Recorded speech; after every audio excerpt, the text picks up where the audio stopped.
This is Rebuttl, presented by Extra Insights. Hello and welcome. My name is Vikram Pratap Singh, and this is Rebuttl, presented by Extra Insights. Rebuttal is a civilized debate on issues that matter for curious news consumers. With the recent GDP data showing a fall of 23.9%, speculations have begun about what caused it. Although the lockdown definitely had a role in the same, was it the only reason? Were there other ways in which COVID-19 led to this unprecedented fall? Or was this a long time coming? This brings us to the topic of today's debate, COVID-19, the reason for India's collapse. Each participant get a total of 5 minutes for opening comments, 3 minutes to rebuttal and refute, and 1 minute to share the closing comments. Speaking first and for the motion is the president of the Presidency Debating Society and a final year history honors student from Presidency University, Sujato Dotto. Speaking against the motion is a winner of several debates and a student of the St. Xavier's University, Rahul Dotto. Gentlemen, let's debate. Take it away, Sujato. Sure. Thank you, Vikram, for that lovely introduction. It's always a pleasure to debate on topics which matter and not always going around in circles about what Bollywood superstars are consuming in their free time. But once that we have got past that opening statement, let's look what the scenario is right now. Let me draw a simple metaphor to explain this statement that I am making, why I think that the lockdown is the biggest reason why there is an economic collapse. So we have to understand a situation. A lot of people, in fact, most fatalities during COVID-19 are of people who had conditions, who had complications which was present before they contracted the virus. But the virus aggravated that situation, that complication in their health, which caused their death.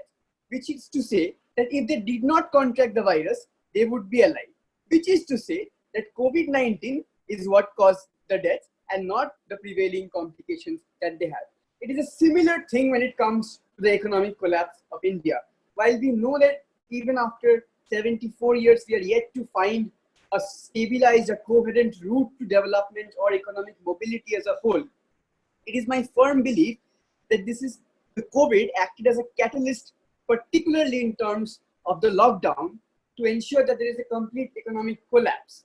Now, what I mean is that, of course, all of us knew that, okay, the economy is going southwards, that the economy is not going anywhere where we aspire it to be. The problem is that there's a fine line of difference between a stagnation and a complete collapse.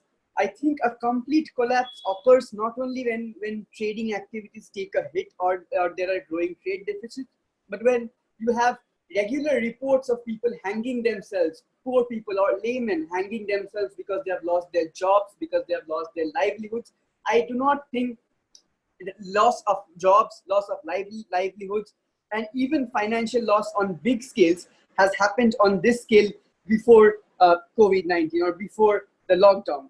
I'm pretty sure now we are very slightly, at least in the state of West Bengal, we are clearly into an unlock phase, so I do not see pretty much logic to it.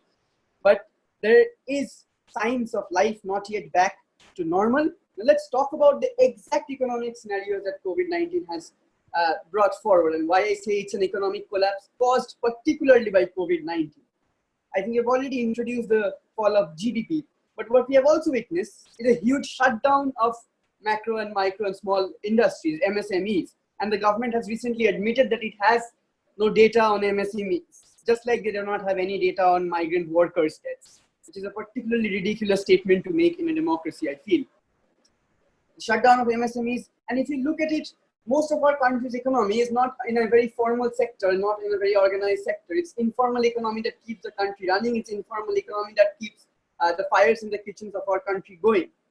Because it's not that most of our country works in IT sectors or corporate jobs either. It's roadside shops, it's corner shops, it's bookstores at College Street.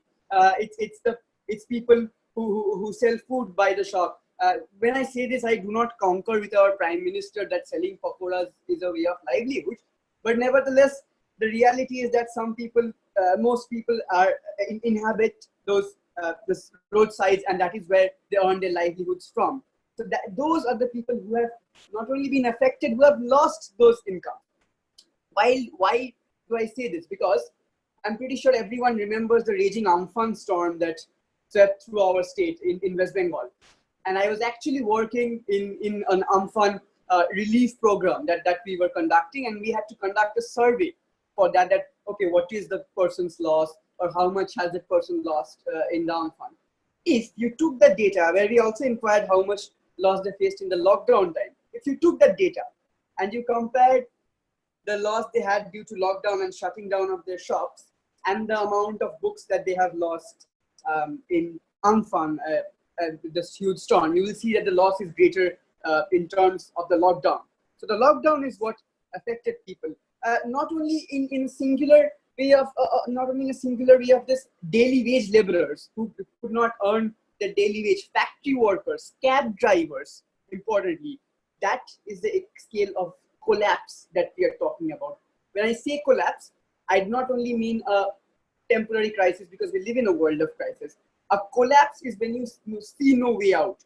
A collapse is when you see that the thing is falling flat on its face. That is, and I feel the lockdown is the reason why this collapse happened. Before this, we were in a stagnation, in a deteriorating condition, but not necessarily in a state of collapse, where even educational institutions are running low on finance to provide grants and fundings.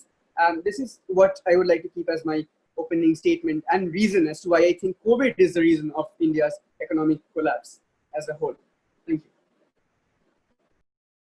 Thank you very much. Very interesting points there, Sujato. Virus has aggravated the situation. Indeed, it has. There is a fine line between stagnation and collapse. COVID-19 has caused a huge job loss. MSME shut down due to the pandemic. Economy badly hit since a huge part of the economy is unorganized. I would now request Rahul to go ahead with his opening comments. Thank you very much. Thank you, Vikram. Thank you, Shujato, for placing and laying out all these arguments in a very nice fashion. Now, to firstly start with, I'll try and frame what Shujato was trying to talk about, which is basically what you categorize as collapse and what you categorize as a constant crisis. And I think to prove that, Shujato had to come up and tell you what is the threshold for these businesses to like completely be brought down and not at all have any like chance at recovery, right? In a scenario where I can tell you that there are alternative ways in which these people can still sustain, and in a world where we tell you that this COVID-19 has just drawn an extra amount of attention to these MSMEs, and it has been like a quick way to pass on a value judgment and tell people that this COVID was exactly the reason why these people were suddenly jobless, and that is exactly why these people became homeless and these people became lost their jobs. I think that in and of itself is a good attention diversion at the very first place. Firstly, we think that this is something that was imminent and was supposed to happen in any case, right? And at a point when Shujato comes up and talks about these MSMEs and tells that there's a lot of contribution of this in terms of the economic contribution that these sectors make, he also had to come up and tell us what percentage of the employment is actually engaged in this kind of a business, to which point is this a yardstick of the of the Indian economic pillar, etc., which we didn't get, right? But notice that all these things wouldn't have been sustainable at the very first place. Notice that before the pandemic, the unemployment rate, which is exactly Shujato's concern, was at 45%, right? Let's look at the best case that comes out from Shujato's, like perhaps the ideas that the ease of doing business was something that was better in India, that was to an extent like improving, etc., etc. Notice that agriculture, where like the majority of the Indian population is engaged, still, like even before the COVID, had only 17% contribution to the GDP. That is to say, the extent of employment and employability came from that sector, which in and of itself was facing a dearth of like contribution in the way in which like it could in the way in which it could pull up the economic scenario and the stability of the state, right? Secondly, when we talk about like these stakeholders and these small time workers that Shujato talks about, notice that these people would have been unemployed in like any case, right? Because of the farmer suicides, because of certain natural dependence of such people on certain arbitrary factors like weather, etc., etc. These people would have faced suicide, or like would have anyway lost their jobs or lost their livelihood, simply because the government was not able to control the amount of like damage that was brought to like the sectors as such, right? But secondly, notice that irrespective of COVID, and if Shujato comes up and tells us that COVID is the reason why there are no alternatives for these people to turn to other forms of jobs and employment, we think that these people were restricted in their very own skill set at the very first place. That is to say, in a world that where MSME sectors were anyway failing and there wasn't a great form of contribution, the alternative that these people had were to move to a separate form of job in order to sustain their livelihood. Shujato claims that this collapse happened and suddenly, because of no alternatives, the only option they had was to die. We think that this in and of itself was not something that they would have had as an opt-out or an opt-in into like a better like mobile form of job alternative, simply because the skill set of these people are restricted to a great extent. Why so? That is to say, a farmer who's engaged in the field is only well trained at best in the kind of job that they do, right? The government provides no alternative in terms of in terms of like ensuring better access to these people. In a world where all of this was imminent, Shujato cannot categorize this as exclusively a collapse that is coming from COVID, because we think that this is at best something that draws attention, because of which I think this requires further deliberation. That's all. Thank you. Thank you very much indeed, Rahul. Great points there. There are alternative ways of sustaining. Indeed, there are. 45% was the unemployment rate before the pandemic. Pandemic is not the only reason for MSME shutdown or job losses. I would now request Sujato to go ahead with his rebuttals and refute. Thank you very much. Yes, thank you. Rahul actually brought up quite a lot of points, and I think while I structurally agree with some of them, I do not think they are enough to tilt the debate in his stance, and I'll tell you why. I think we do not live in a world anymore where we will be fooled that businessmen and high corporate interests or even vested interests like governmental powers are philanthropic people looking out for everyone else in this world. Which is to say, we knew that the establishment has a tendency to cash in on crises, and that is what it has been doing. What I mean by that is, if the lockdown did not happen, if the pandemic did not happen, they would not have that trump card of being able to cash into that crisis. I'm not saying that the economic collapse happened altogether out of it, but point remains that if the pandemic did not happen, even the establishments would not have that excuse to go ahead and cash in on it. The fact that now we are seeing a lot of things. Like the government has recently brought certain very not very optimal farm bills in protest of which union minister has resigned. Which is to say that then we essentially know that this is what happens in a long-term scenario, but still the government needed, or the establishment, or whatever darker interests are there, needed this one excuse to put that plan into action. Even rolling back democracies, for instance, you will see in certain cases. In the absence of this pandemic, the government would have failed to create, even the businessmen would have failed to create exception where they can implement these policies, sometimes very anti-poor, anti-people policies. But I think something which comes out from Rahul's speech is primarily the skill set. I think it's not that they did not have a different set of skill sets or they should have had different sets of skill sets. I think we do not live in an economy which is that susceptible to provide everyone with equal opportunity of developing that skill set. We have thousands of poor families whose children drop out of school because they cannot pay school fees. That's the reality. That's the reality where you do not have a lot of time to develop a lot of other skills, where the shift of a job is just another temporary glitch in your otherwise glowing career. The primary rebuttal that I have to Rahul's argument that unemployment was already at a high.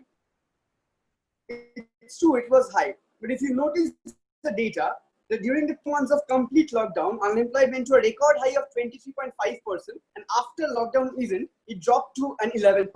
Which is to say that again, that the pandemic was the primary catalyst in that particular area where it caused the economic collapse. All of us knew that we were heading towards something of an economic degradation, something of an economic stagnation. But this pandemic provided that excuse, that explicit trump card that Rahul talks about to the government, to the establishment, to ramp up with their policies and make lives of people harder. Thank you. Thank you very much, Sujato. Establishment or the government needed a pandemic to hide the economic conditions.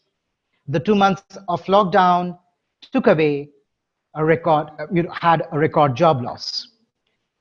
With that, I would request Rahul to go ahead with his rebuttals and refute. Thank you very much. Thank you, Vikram. I think to an extent, Shujato concedes that people don't have different skill sets anyway. And that is to say, unemployment is something that would happen irrespective, because thousands of people, parents have to put children out of school, or there is a great, there isn't a lot of enrollment as much as there is like the dropout rate in schools, simply because these people don't have a lot of alternatives. In a world where there aren't a lot of alternatives, all these impacts are something that were likely to happen in one scenario or the other.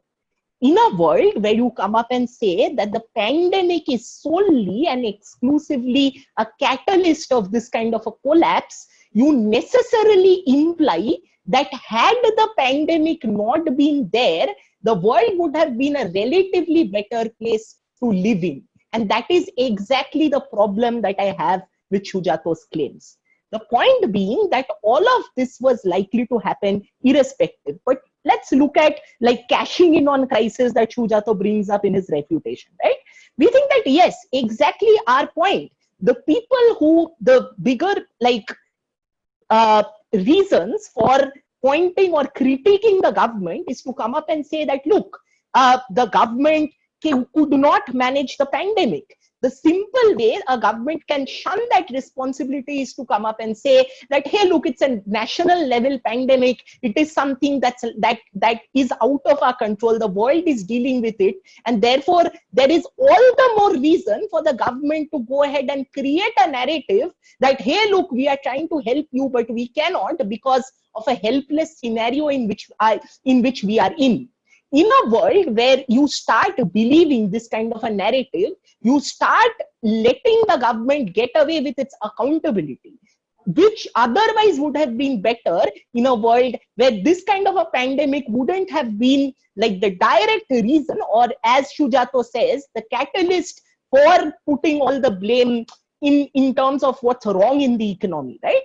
The mobility is something that is structurally, that people are structurally disenfranchised of. We believe that even in the 2 months, if there has been a certain rise in the unemployment, that is just an organic implication that the world is dealing with a certain disaster. But to categorically hold that responsible for what to call majorly as a collapse is not something that's right, because at best it is something that perhaps in the short run escalates the crisis, but isn't something that you can hold responsible for a collapse. A collapse is something that was long due. A collapse was something that would have happened and that perhaps wouldn't have received this much of an attention as much it has, because of the government's inability to deal with the pandemic, because of several critiques on how the government tried but wasn't successful, because of reasons in which where like pro-government narratives are created where they say, yes, the government is able to do it. This debate happens simply because we try to divert attention. Because of all of these reasons, it is absolutely abhorrent to tell people that this is the reason for collapse. I think that'll be all in terms of the discussion. Thank you. Thank you very much, Rahul. Had the pandemic not been in place, the world would be a different place, is not true. You cannot let government get out of its accountability. Those were some realistic comments there by Rahul. I would now request Shujato to go ahead with his closing comments. Thank you very much. I think that this debate has been fractured along very clear lines of for and opposition, proposition and opposition. But I think if we are to leave this debate with something today, it is to understand the fact that the next days that are going to come, both in terms of the economy, in terms of politics, in terms of the society that we live in, is going to be fundamentally different from whatever we saw before this ever. Which is why I stand firmly again on my stance that I created. The thing that Rahul talks about, as I said, crisis, very grave crisis, but crisis, not a collapse. There are pre-war crises, then war happens, then there's a post-war boom, which means that it is recoverable. I do not see a way out of this collapse right now. While crisis was predictable, war predictable, but also talked about by a lot of experts, this rate of collapse, yes, it has happened due to the pandemic, which has forced the government into the corner and which larger interests have capitalized on. Point remains, if this pandemic did not happen, they would not be able to capitalize on that issue, which is why I think that this is a kind of collapse that we can attribute safely, very safely to the pandemic that particularly happened. And which is why I feel that while I agree, as I said, I agree with Rahul on some structural inadequacies in the system that we function in, that he pointed out, I do not think that they would have culminated in a collapse of this kind, where we are literally having to alter the way that we debate. Of course, that has made debate more accessible, and Rahul will agree to it. And it has prevented us from going to financial ruin. But that has unfortunately not been the case for a lot of people, which is why I still stand by the stance that I took at the beginning of this debate. Thank you. Thank you very much, Sujato. Pandemic is the reason for the economic condition that we are in. With that, I would request Rahul to go ahead with his closing statements. Thank you very much. Thank you, Vikram. I think it's been a wonderful discussion from the very beginning, but few things are still unsettled. Where is propensity to recovery more?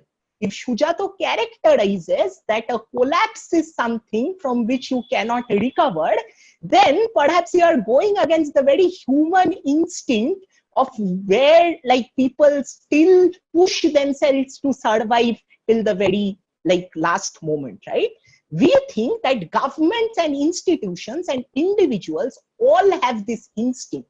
And this instinct is not something that keeps them absolutely nowhere. It isn't something that will always let them come out and get the best for themselves, but it will surely give them the hope to survive, and not just the hope, it will give them an alternative agency to survive.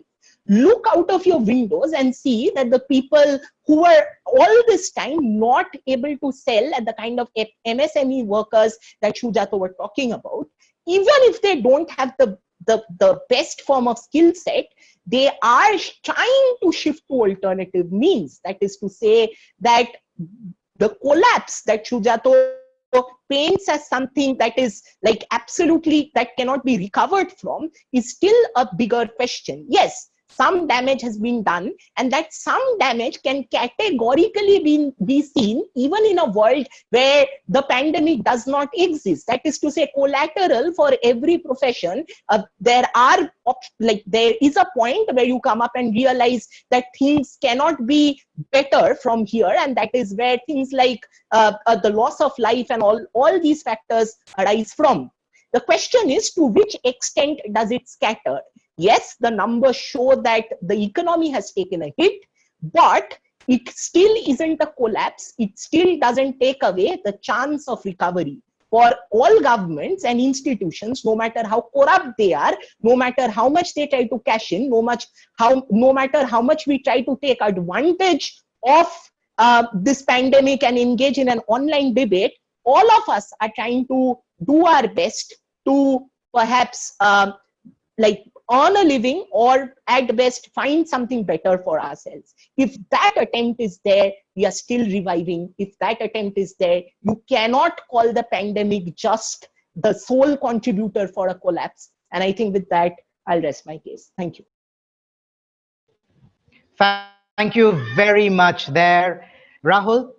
Government, institutes, and individuals have it in them to survive and look out for alternative ways of survival. Right. Both of you came up with some great points, and we actually don't have a clear winner.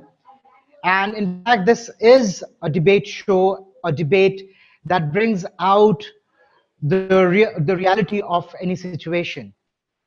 And I think we've had a wonderful debate today. So with that,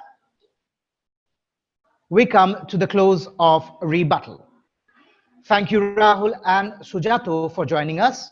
It was a pleasure to hear you on Rebuttal.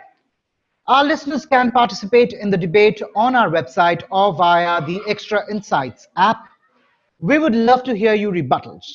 We shall see you next week with another real debate. Bye for now.